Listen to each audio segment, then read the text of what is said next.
Stoicism as a warrior philosophy is a topic we're going to discuss today with William C. Spears. So let's get ready and let's dive right in. The Via Stoica Podcast with Brendan and Benny. Powered by viastoica.com, your home for coaching, workshops, quotes, and Stoic content that inspires.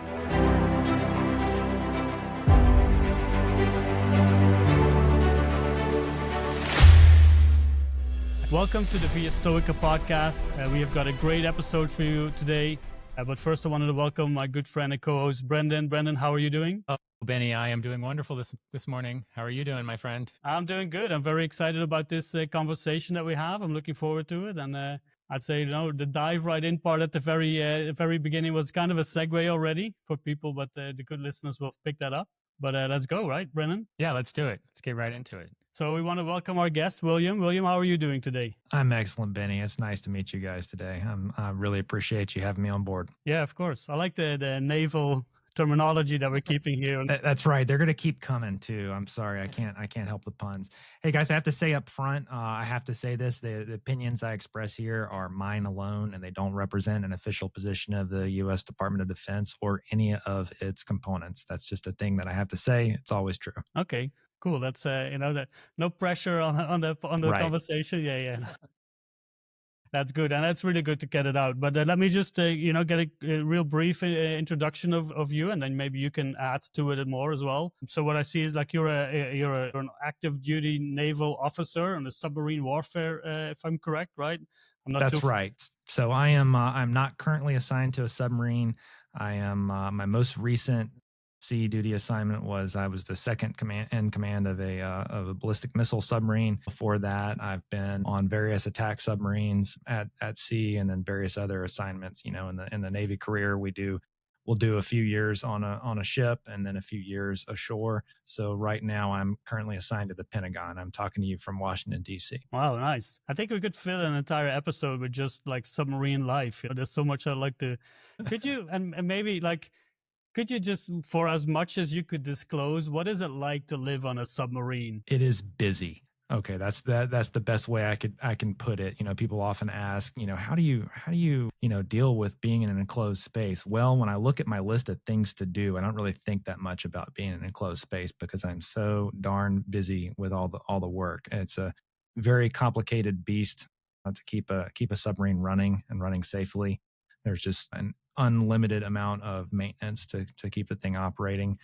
But I can say I enjoy the career very much. The submarine sailors are, they're among the finest people in my country.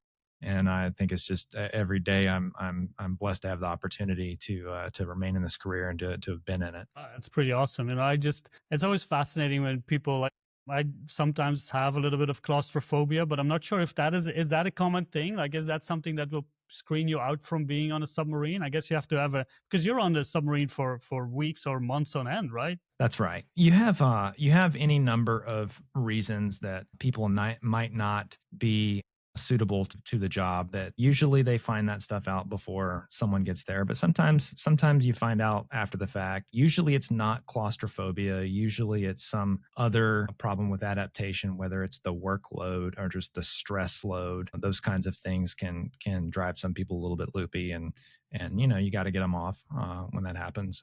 Some people just struggle to adjust, and no one adjusts right away. It's hard for everyone, but you got to do it. And we adapt, and you really find that most people find that they're capable of a lot more than they thought they would be. And I guess it requires a specific type of person, or is that just, I don't know if that's a thing? Well, yeah. So the specific type of person tends to be on the technical side. We're a very technical, very cerebral kind of warfare community. All American submarines are nuclear powered, and that shapes our culture. The amount of training that goes into the proper care of a nuclear propulsion plant shapes, the way that submarines are led and organized and managed. It's a very technically rigorous culture. We're very reference-based, and that's kind of shaped how I wrote this book as well. No, you can tell that. You forget that it's not just a submarine, but it's also a nuclear submarine, right? You have to deal with that as well. So that's right. And it's, you're going around with a mobile nuclear power plant, and you're taking basically pinnacle of 20th century technology, and you're putting it in a tiny pipe with a bunch of people, and there it's a lot of dangerous equipment, a lot of dangerous operations that somehow we make very safe, and that's just through a lot of procedural rigor. Nice. And how much ever I want to talk more about this stuff, because I'm just fascinated with how people work and how they work together. But we also talk about the other aspect that you do, like you're an author. You just have a book release, Stoicism as a warrior philosophy. And we'd like to talk to you a little bit more about that. And obviously, we are a Stoic-based podcast, so we want to delve into that as well. And just kind of to kick that off is like, because you talk about this in your book, but how did you come across Stoicism, and what's your relationship with the philosophy? So I went to the United States Naval Academy from 2004 to 2008, and while I was there, I did not feel like I was at home there, especially when I started out. That like probably most people in those kinds of environments, I felt really out of place, and so I kind of started trying to dig into the Academy's history and its famous figures to kind of get my bearings and try to understand the legacy that I was inheriting there. And one of the really popular ones is a man named Vice Admiral James Stockdale, who is within the United States military, is kind of upheld as a heroic figure. But his he's famous for during the Vietnam War. He was among many who were shot down and captured as a prisoner of war. He was the ranking officer in that prison situation. And reading his writings, I came across his writings as a freshman at the Naval Academy, and he late in his career he became very vocal about some strange kind of unknown philosopher known as Epictetus. And I kind of dove into that, and I said, who is this Epictetus guy and what was this about? And that's, we're off to the races from there. Got into Seneca and Marcus Aurelius and everything from there, and really dove in hard.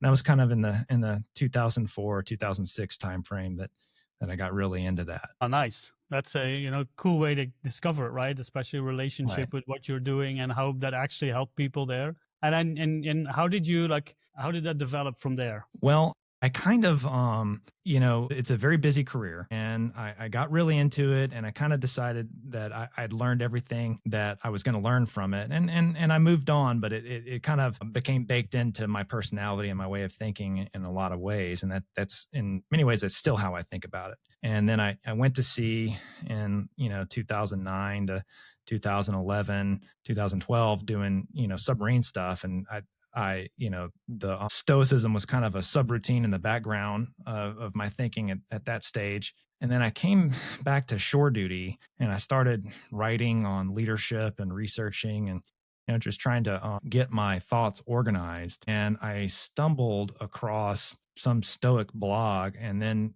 just had realized that somewhere while I was at sea over the last few years, there was just this explosion called, popular Stoicism or modern Stoicism, whatever you want to call it. And it was everywhere.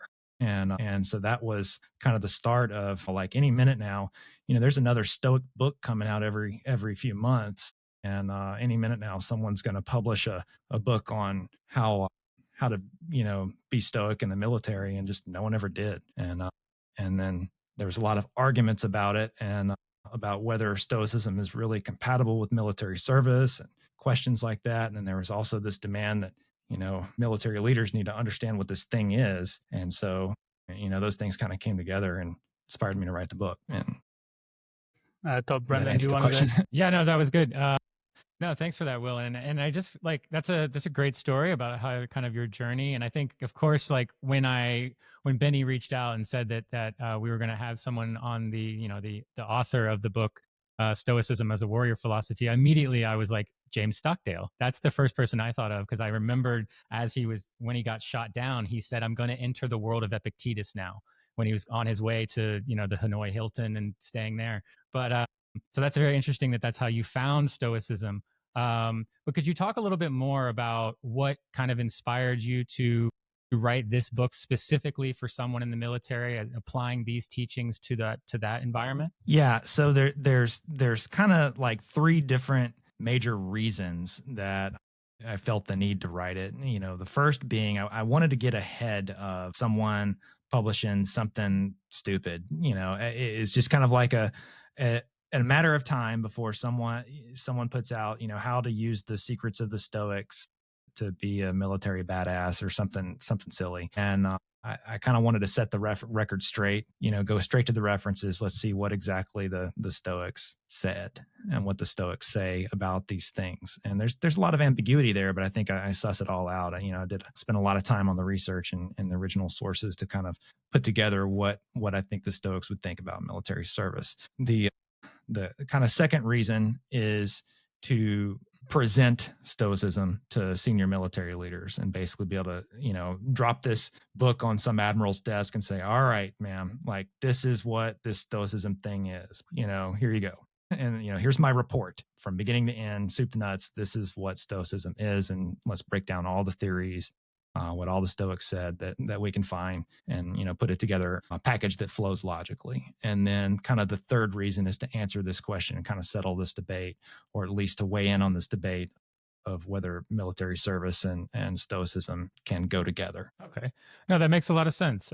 And then just quickly, you do mention like that this is a warrior philosophy. Can you describe just what you meant by that, by calling it, a warrior philosophy? Yeah. So first I'll have to define a warrior, and that this is a contentious topic, right? Particularly in the military, what is a warrior? Are we warriors? And there are differences of opinion out there. And so kind of at the very beginning in the introduction of the book, I lay out my assumptions and kind of clarify my terms. I define a warrior as someone who is in the profession of arms, someone who is in the business of making war. That means uniformed military. And I define that as all uniformed military.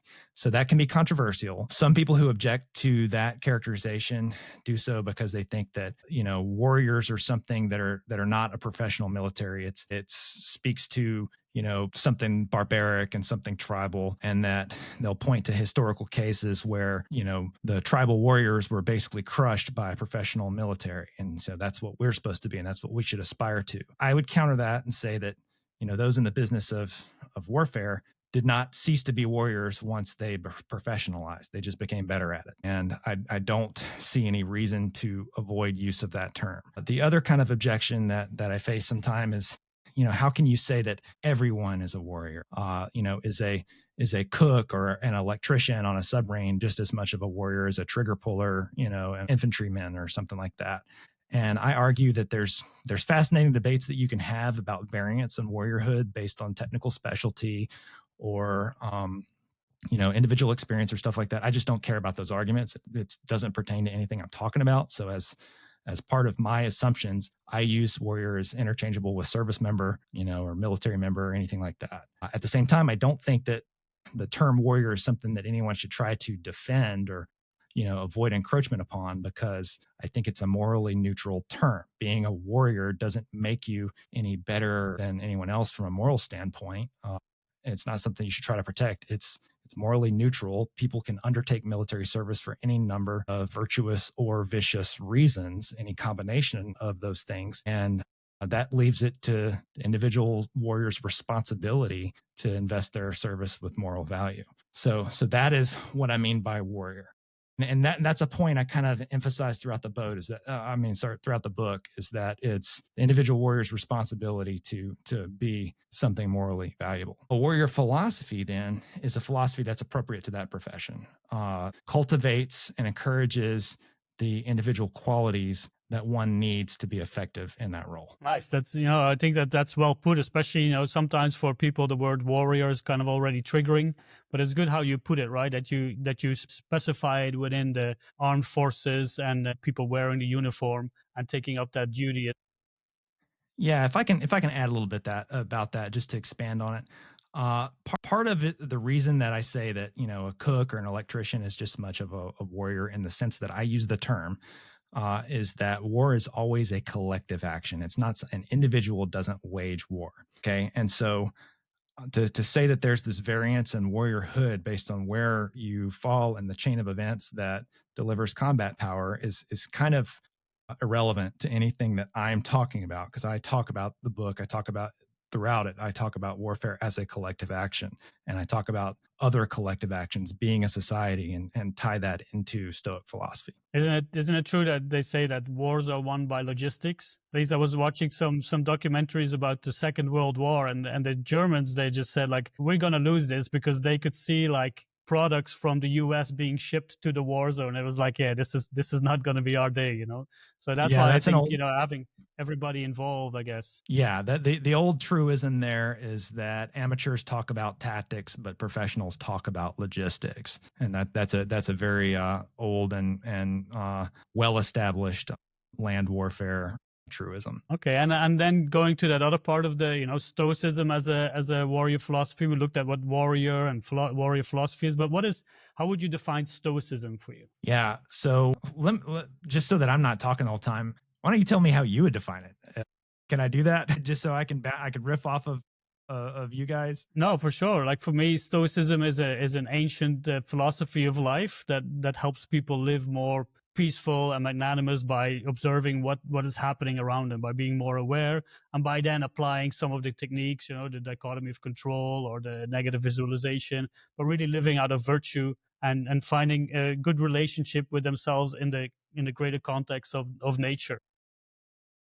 Brendan, does that check with how you think about it? Yeah, I was going to add in just aligning yourself with nature is important, being true to your nature, and then understanding that it is a constant work in progress, right? We are always trying to reach towards the Stoic stage, the someone that acts in virtue 100% of the time, but we accept that that's not going to happen. So I think that's an important piece, kind of the acceptance. A sage. Yeah, exactly. So that's part of it, but we're going to try. We're going to get up every day and we're going to try. So I think that's an important kind of concept to digest. Yeah, that's the imperative. So like you guys nailed it. That, Brendan, in my opinion, and the way that I define it, you talked about nature. That's a tough term because people hear that and they think, trees and birds and stuff. And, nature, no, it's what is natural, what follows from what you are, being what you're supposed to be. So that's virtue. All right. So in my mind, how I describe it, Stoicism it's an ancient philosophy that it teaches the cultivation of virtue, which leads to resilience and inner calm, inner peace, specifically by prioritizing virtue over all other concerns. So the keystone concept of Stoicism is virtue is the sole good. And everything else that makes Stoicism what it is follows from that claim logically. So if you don't agree that virtue is the sole good, or what you are doing or what you're thinking is not somehow in alignment with that, then you might have something, but Stoicism is not it. So that's kind of always where I start, is virtue is the sole good. If I'm trying to explain Stoicism to somebody, it's basically all the things that follow from that logical idea that virtue is preeminent over everything else. And then you get into what is virtue, and we could talk forever. And that's also like for those who make it to the end of the podcast, that's always also how we end it. Remember, virtue is the only good. That is a key concept, right? And how does it relate to you in your life? Because I think from the reading, is it like a philosophy that you adhere to, or do you view it as because you write in certain parts of the book that it's a philosophy that remains into antiquity, right? And with the ancients, how does it? Maybe these are a couple of questions in one, but maybe first start how does it pertain to your life, Stoicism? Yeah. So that there's a couple of questions in there baked into that. So like I said, it's kind of a subroutine that runs in my head, and it's a moral framework that can be applied to any situation that I encounter.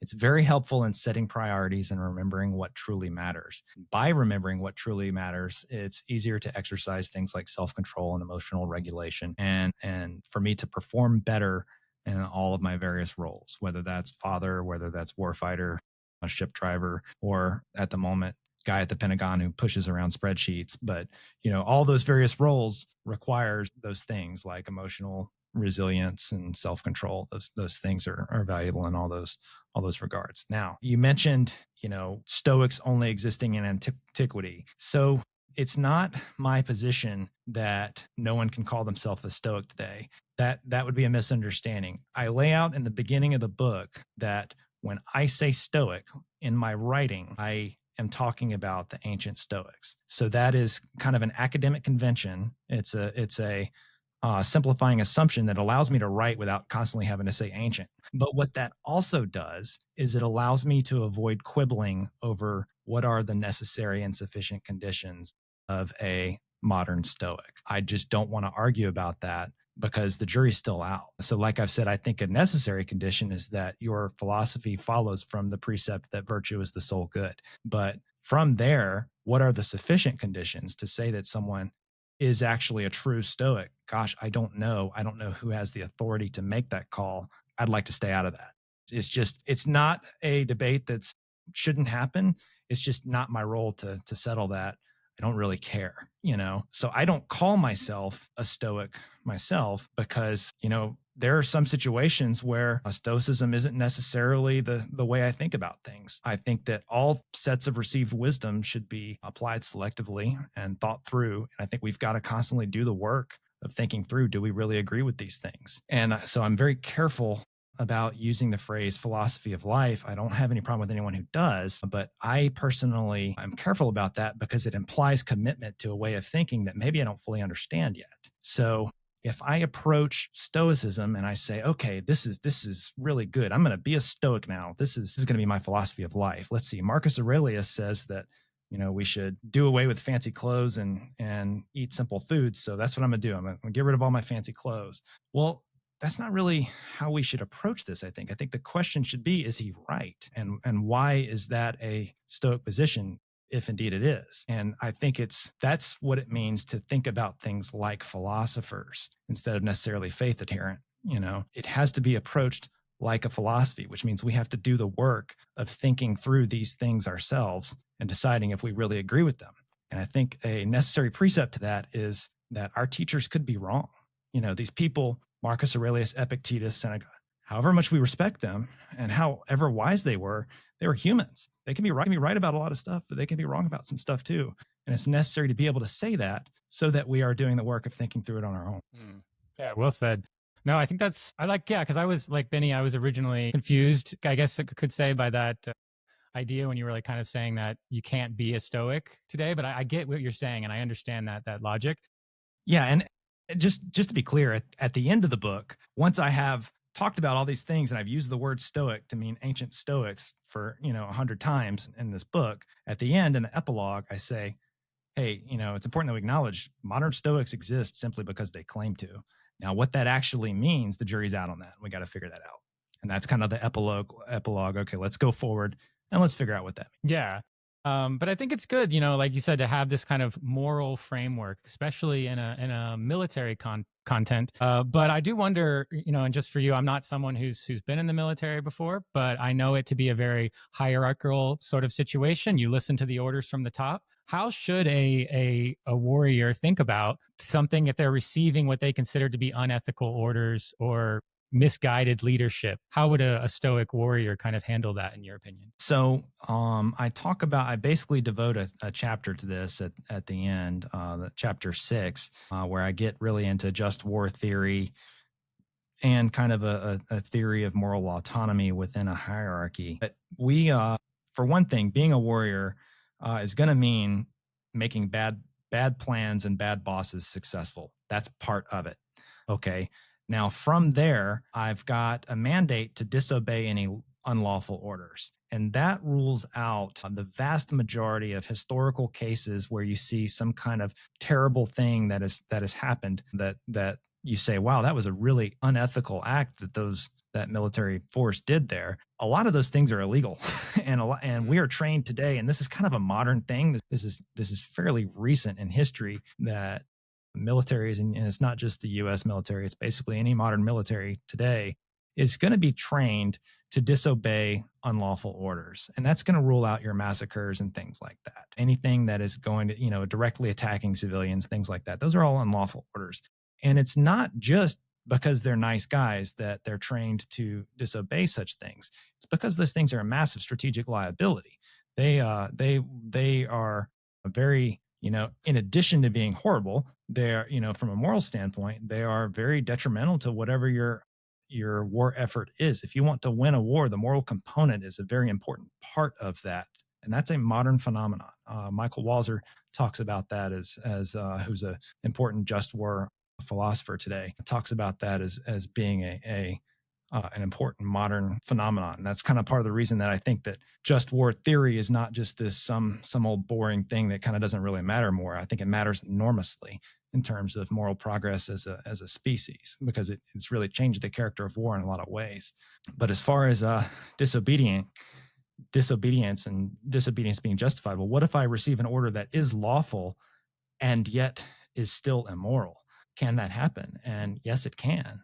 So that's difficult. I have to be very careful how I say this, but what I will say is that almost all moral philosophers agree that warriors are justified morally to disobey an order that they receive that is lawful but morally intolerable to them. Now, that being said, that does not mean that they're legally justified. So for a Stoic warrior who would receive an order that they found to be morally intolerable, they would be right to disobey it from a moral standpoint, but they would have to be ready to face all of the legal consequences that came with that disobedience, which would be, to a Stoic, a moral indifferent.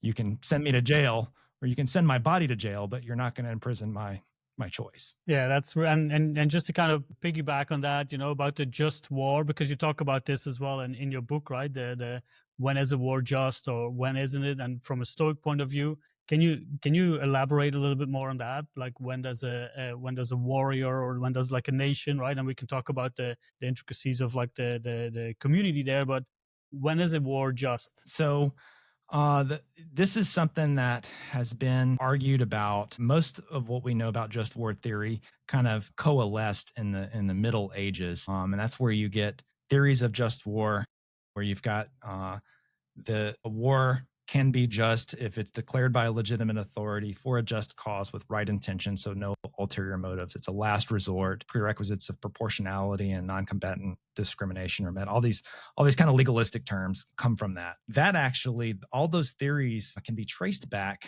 actually to largely Cicero, who he was not a Stoic proper, but a lot of his philosophy reflected the Middle Stoics, for whom we really don't have any good sources, Posidonius and Panaetius. And I argue that his philosophy is largely Middle Stoic, specifically especially whenever he's talking about just war theory stuff. And so I argue that just war theory as we know it traces back to the Stoics. That being said, I think that Stoics would reject the idea that a war is either just or unjust, and therefore people who participate in that war are either just or unjust warriors. I think that moral actions are heterogeneous.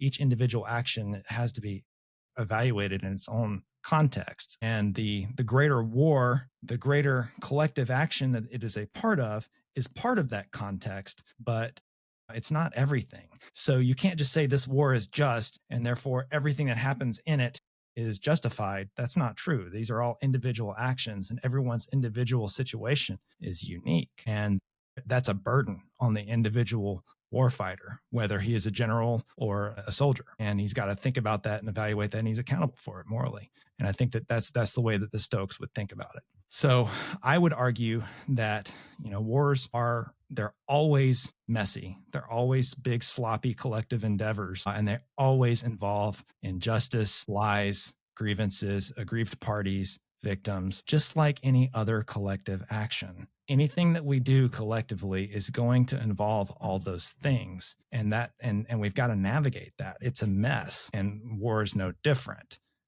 So I think that just because there's no such thing as a perfect war, that would be peace, does not mean that we are not justified to do these collective actions when it's necessary. Sometimes it absolutely is necessary, and you've got to navigate all that on an individual level. Does that help? Yes. Yeah, no, that's very good. Thank you for all that. No, because I was honestly, I'd never heard the term just war before reading this. So I really appreciate you explaining that to me, because when it initially hit me, I was like, these are like two words that doesn't work for me. They don't work together, but that makes a lot of sense. And I really appreciate you going into so much depth on that.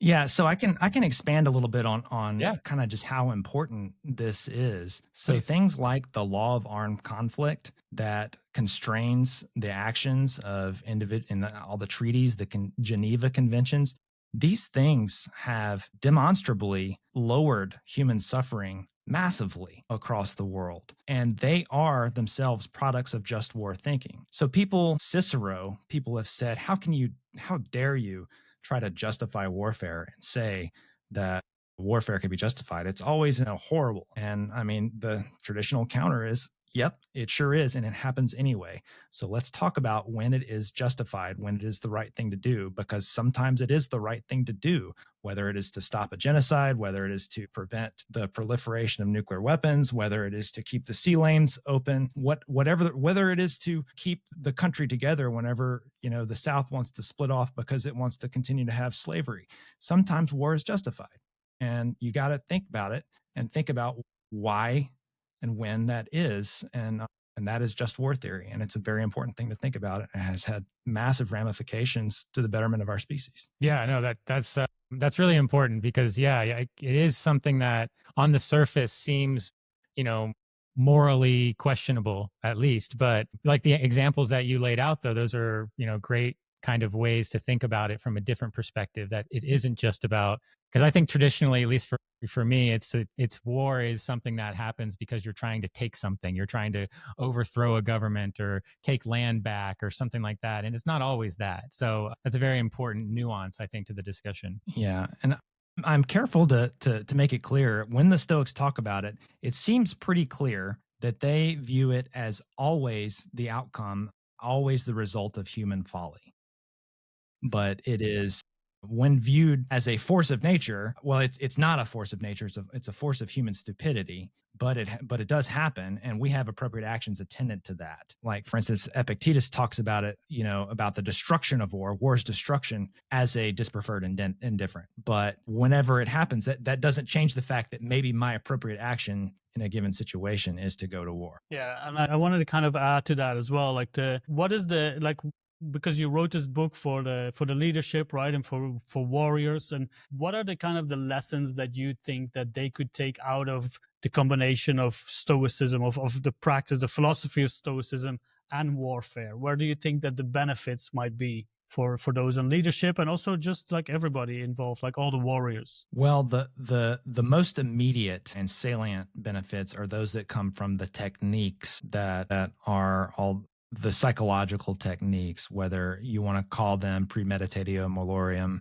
or negative visualization, dichotomy of control, or what I use the metaphor of a Stoic knife. I prefer that to the dichotomy of control for that particular moral concept. All those techniques are actually, if you read any of Donald Robertson's work, they are empirically validated today as psychological resilience techniques that actually prevent mental illness and failures of resilience and failures of character. I think that it is enormously important that the military recognize this as a positive trend, that people are on their own accord taking up these practices that serve as a preventative for all kinds of mental illness. I wouldn't prescribe Stoicism to someone who's in need of counseling, but as a preventative, it is excellent. And I think that that's very important. I think that the rise of a popular Stoicism movement can't be viewed in a vacuum from the mental health crisis. I think these things go together. And I think that the rise of popular Stoicism is largely a reaction or an adaptation to the problems, the ills of society that have caused the mental health crisis. So I think that, Stoicism itself isn't necessarily the same as counseling. And you find this in Robertson's work, that I think it's more like I analogize it to, we understood winemaking long before we understood microbiology or why it works. Just like we understood that chewing on the bark of a willow tree cures headaches before we understood that its active component is salicylic acid, which can be isolated and synthesized as aspirin. So Stoicism and the mental techniques that the Stoics developed, they have been preserved, and they come to us. They're still talked about because they're proven, and why they're proven is now understood, or is beginning to be understood, through the modern science of psychology, which is still a very young and immature science. I think it's very important that we recognize this is is a good development, that this is a popular thing that people are doing on their own accord, and it's a very effective preventative of all kinds of problems and resilience and character. I'm glad you brought up that concept of the mental health aspect. That's what we talk about a lot.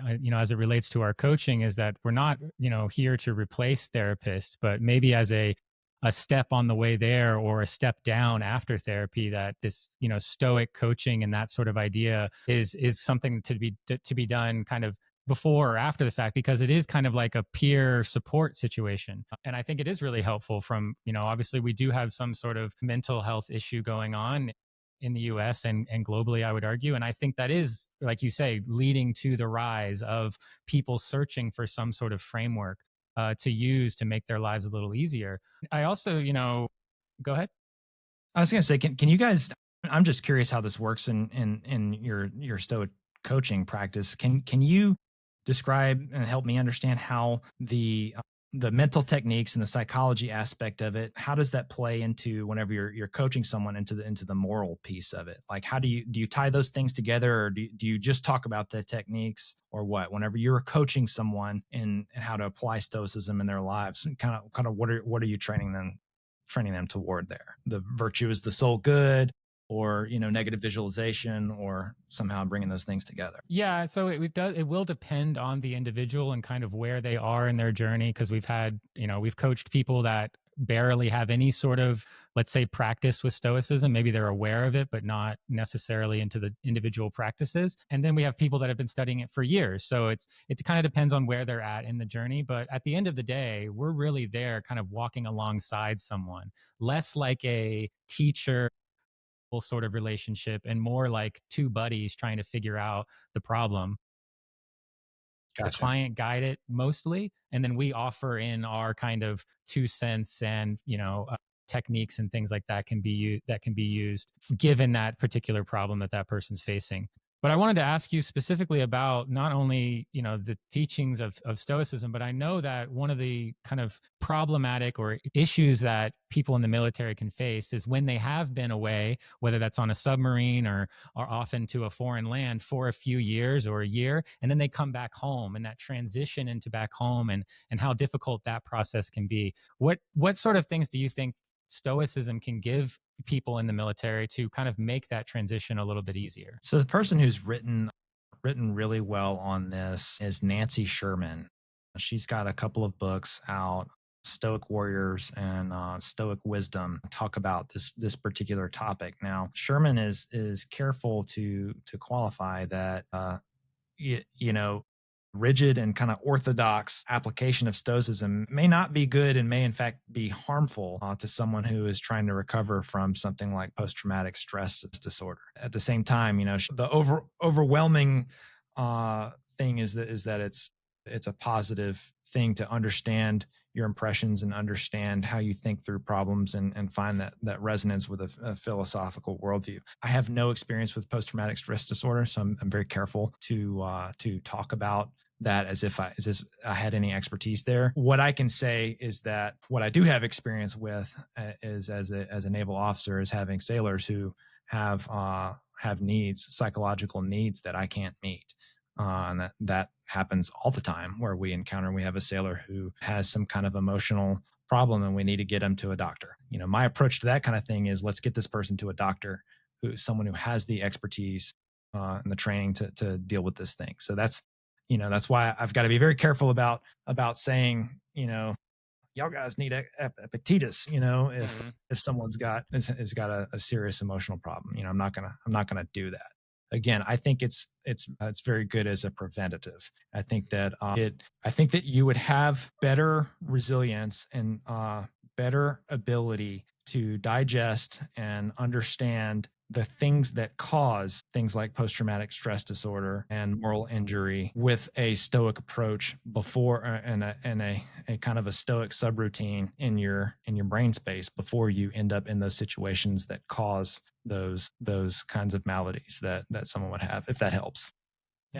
Yeah, definitely. And I think that's also, like, again, with the Stoic coaching, that's where we're careful. Like, if it's deeper than, that's something that we can't handle, then, better to deal with a therapist, with a professional. But with our coaching, we do guide them, like, in the in that sense, where we give them practices or give them a way of a direction, and also the peer-to-peer support. And kind of like now, as we start to kind of close out the conversation, I wanted to kind of circle back to the modern Stoicism, because that's also where we are right now, and the community that we're in. How do you feel where this is going? What is it? Why do you think that Stoicism has become so popular after you came back, you saw it on the blog and kind of maybe analyzed it? What do you think made that kind of the new comeback of Stoicism? Well, I think that there is a clear need that's not being met by traditional frameworks, and it is because the modern pressures are different than they were before. And there's a lot of wisdom in saying, hey, there's nothing new under the sun, but there are things about the environment that are truly different. And I think that humanity goes through phases where the aggregate quality of life suffers for a while until you adapt, until you come up with some ways to adapt as a society. So a good example is the Industrial Revolution. Society advanced. It got better in a lot of ways, and quality of life got better in a lot of individual ways. Wealth exploded. At the same time, pollution was horrible. Parts of certain cities were unlivable. You had mines filled with children, and you had all kinds of workers in factories that were getting mangled or getting poisoned by the chemicals that they're working with, because you didn't have any of the safeguards that society put in place later to make things even more productive. So society goes through these phases where you don't really adjust to the environment that we have created for ourselves. A good example is obesity today. Look at any high school yearbook from the 1950s or 1960s and compare it to one from now, and you can't deny that we are obese as a people, just as an average. And that is because it's not because our character has gotten worse, because we've just gotten lazier or anything like that. We didn't get any lazier. The food got better and more plentiful and more filled with sugar and more addictive. And that's just and there's all kinds of studies and science and everything behind this. And it became harder to not be obese based on the environment of abundance that we are in. I think that is an example of aggregate quality of life getting worse in a certain way just based on the environment that we're in. Now, I think that things like social media have caused that problem to happen in mental health, where it's basically our third spaces, our meeting places that we interact with people, and our traditional societal structures have kind of broken down and gotten replaced with something much more addictive, but that is not at all good for your mental health. Seeing these constant streams of curated perfection from, everyone that you used to know, and it's fake, and it's just made to be addictive. It's made to be enraging, and it causes all kinds of mental health problems. And basically, you need something that is better able to accommodate these environment. I think Stoicism, if it's not it is a step in the right direction, because it is filled with these practices and it inculcates these practices that have been empirically validated and proven to improve mental health. But it's not just because they're prudent and smart to do, it's because it's morally right from the Stoic worldview. So I think that it's very valuable in that regard. Obviously we agree here that how valuable it can be. But I also know that there's, a lot of misconceptions that can go along in the Stoic world that we obviously try here on our podcast to correct as much as we can. But is there any specific misconceptions that relate to Stoicism in the military that you would like to correct today? Well, it's the same one that it's just, I would say the one that would need to get corrected would be the same one that you see not in the military, which is that Stoicism is equal to just emotional suppression, and then it's just a bunch of techniques to suppress your emotion. And no, it's not that, and no, that's not healthy, and no, that's not what anyone wants. But as techniques to understand and think through your emotions and reason through them, apply your natural faculty of reason to become more rational and approach these situations from a standpoint of rationality, not coldness, not inhumanity, but from rationality. That, I think, is the misconception that needs to get cleared up. And that's particularly relevant to the military, but I think it's relevant to everyone else too. Nice. I think that those are important parts to kind of, because, and I think you highlighted very well in the book as well. And I think that that's good. You use a lot of great examples, and it's very readable. It's very nice. And I think and we talked a little bit about, where modern Stoicism is right now, and how would you see it as a life, a philosophy of life? Because we talked a little bit about that. Like, how would you kind of see it shaped towards? Where would you see the future of Stoicism go from, where you viewed it, you studied it, and to make a real, like a more bigger impact in the world? I don't know. This is again, this is not my role. Whatever is going to happen to Stoicism as a popular movement is, my role is to clarify how it feeds into the military profession. Like that's what I've done. I don't really know how these things are going to get settled out. I will say that no one, I think, has the authority to say, all right, we are now the official Stoic, ecclesia, Stoic authority of what constitutes a Stoic belief or not. Because as soon as someone does that, somebody else should say, no, you're not. I don't agree with you, because that's how philosophy works. Philosophy does not get settled by magistrates cloistered in a smoky room somewhere.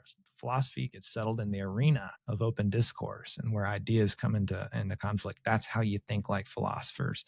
So I don't know. Like a good example, a good question along these lines is, in the military, might we see Stoic chaplains someday?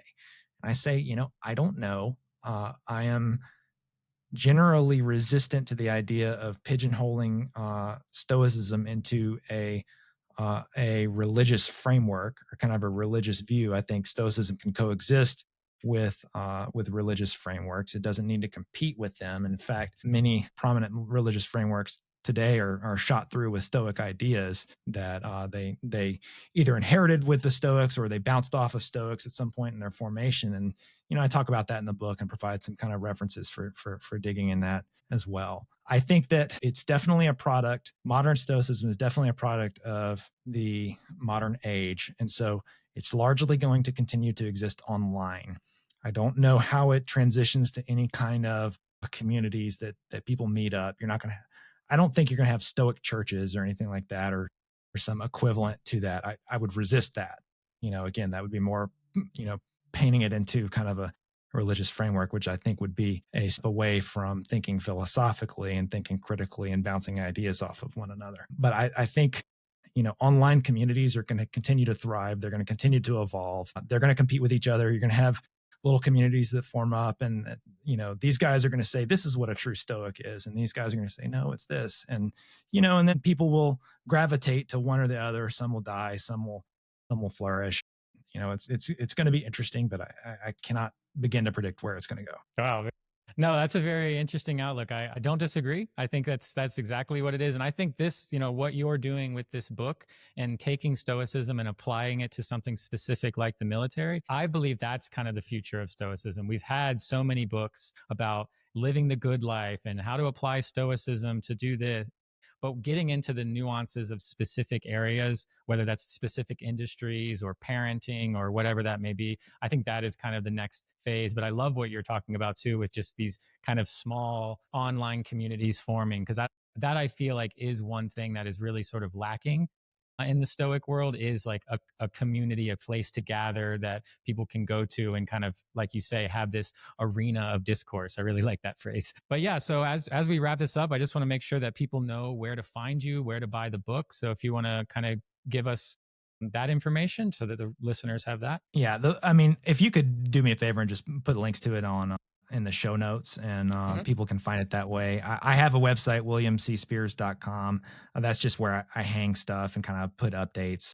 The book is on Amazon, William C. Spears, Stoicism as a Warrior Philosophy, and you can just find it there, or go to the publisher's website. It's Casemate Publishers. It's going to be released in November in the US, and in the UK it will be released a month before that. I don't know why. I think it has something to do with distribution networks. But it comes out in the UK in September. Nice. So we can, here in Europe, we can see it a little bit earlier than in the US. That's cool. Yeah, and I just found out there's going to be Yeah, I just found out there's going to be an audiobook. I'm really excited about that. I don't get to read it. They're going to pick someone who's better at that than I am, but I don't know anything about the timeline on that, but I just found that out a few days ago. So I'm real thrilled about it. Yeah, so I saw you writing about that somewhere. That was cool. Yeah, nice. Congratulations on that. And yeah, thanks for writing the book. And, we will do our best to share and promote it from here as well. And do you have any future projects on the line, or is this kind of, you said it was a long way of writing, right? It took you over a decade, I think I remember saying.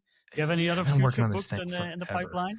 Someday, whenever I grow up and get a real job, I think I'll probably write again. But for now, I gotta drive ships. I've kind of got to get back to it. I've got this year. I'll be at the Pentagon for the rest of this year, pushing spreadsheets around. But then after that, the Navy's going to want me back at sea, and there's no writing books then. So I gotta get back to ship driving, and then at some point I'll age out of that, and then I might write books again, and who knows what will be going on at that point. Yeah, it's probably going to be. But I thoroughly enjoyed the writing process and the writing project, and so I want to keep doing that. I definitely want to write something else again. I just have no idea what. I'd kind of like to. I was thinking about the getting into the Enlightenment philosophy or and the philosophical origins of like the American Revolution. I think that's very important and probably undersold. But I think there's a lot of books on that already, and I'm probably not going to really add anything to that that's not already discussed. But I don't know. That's just me thinking, but maybe something else on Stoicism. I have no idea. Let's see where it goes. Okay, well, looking forward to that. And I guess it's going to be difficult to record podcasts in the submarine as well. So we're glad to have you here. Yeah, no submarine podcast. That's frowned upon. Yeah. Too much echo, right? I guess. Yeah. Well, thank you for being on the show. We really appreciate it. And thank you for writing your book. We're going to share it as well, so people can find links on our website as well to the book, and in the show notes and the comments of the notes here on YouTube or on wherever you listen to your podcast. Yeah, thanks for being here, and thanks for writing your book. Really appreciate it, guys. Thank you so much. Thank you for listening to the Via Stoica Podcast. If you have enjoyed this episode, please consider subscribing, rating, and leaving a review. Your feedback will help us reach more like-minded people on the journey to self-improvement. If you want to get in touch with us or find more information, you can go to viastoica.com, your one-stop platform for all things Stoicism and living better. And remember, virtue is the only good.